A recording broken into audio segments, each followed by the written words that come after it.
بہت سارے روزہ دار ایسے ہیں جنہیں پورا دن بھوکا اور پیاسا رہنے کے سوا روزے میں سے کچھ بھی حاصل نہیں ہوتا۔ وہ پورا دن بھوک اور پیاس کاٹتے ہیں، نہ کچھ کھاتے ہیں نہ پیتے ہیں۔ سحری میں کھا لیا، پھر افطار میں جا کر کھائیں گے پیئیں گے۔ پورا دن وہ اپنا کھانا پینا بند رکھتے ہیں کہ ہمارا روزہ ہے، حالانکہ ان لوگوں کو روزے میں سے کچھ بھی حاصل نہیں ہوتا سوائے بھوک اور پیاس کاٹنے کے۔ وہ کون سے لوگ ہیں؟ دو احادیث پاک میں آپ لوگوں کو سنانے جا رہا ہوں۔ ان احادیث پاک کو سنانے کا مقصد یہ ہے کہ میں اور آپ اپنے اندر غور کر کے دیکھیں کہ کہیں ہمارے روزے تو ضائع نہیں ہو رہے۔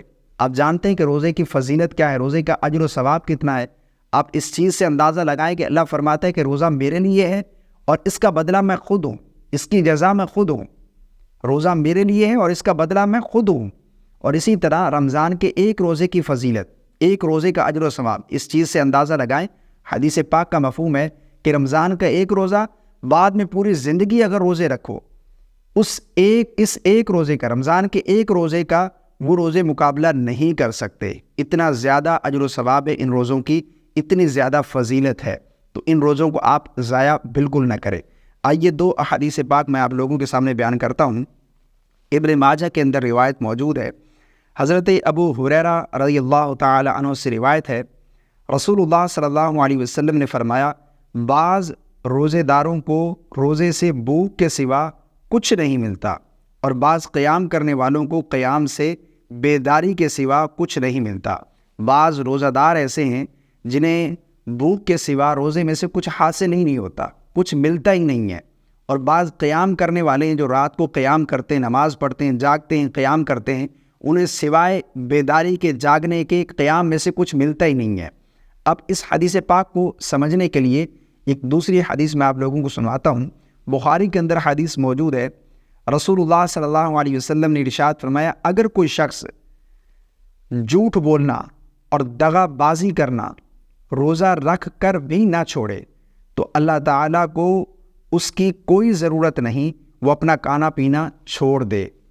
یعنی اللہ کو ایسے روزے دار کی کوئی پرواہ نہیں ہے، ایسے روزے دار کی کوئی ضرورت نہیں ہے، اس کے روزے کی کوئی ضرورت نہیں ہے جو روزہ رکھ کر جھوٹ بولنا نہ چھوڑے، دغا بازی کرنا نہ چھوڑے، گناہ کے کام نہ چھوڑے۔ یعنی ایک شخص روزہ رکھتا ہے، روزہ رکھ کر وہ گناہ بھی کرتا ہے، یعنی روزہ رکھا ہے اور غلط قسم کی چیٹنگ چل رہی ہے۔ آج کل یہی ہو رہا ہے نا، فیس بک بھی یوز ہو رہا ہے، انسٹا پر چیٹنگ چل رہی ہے، فیس بک پر چیٹنگ چل رہی ہے، نہ محرم سے بات ہو رہی ہے، کانوں کا گناہ چل رہا ہے، غلط چیزیں سن رہا ہے، غلط قسم کی چیزیں دیکھ رہا ہے آنکھوں سے، اسی طرح غلط کام کر رہا ہے، گناہوں میں ملوث ہے۔ اگر کوئی شخص روزہ رکھ کر گناہ نہیں چھوڑتا نا، تو اسے بھوک اور پیاس کے سوا کچھ بھی حاصل نہیں ہوتا۔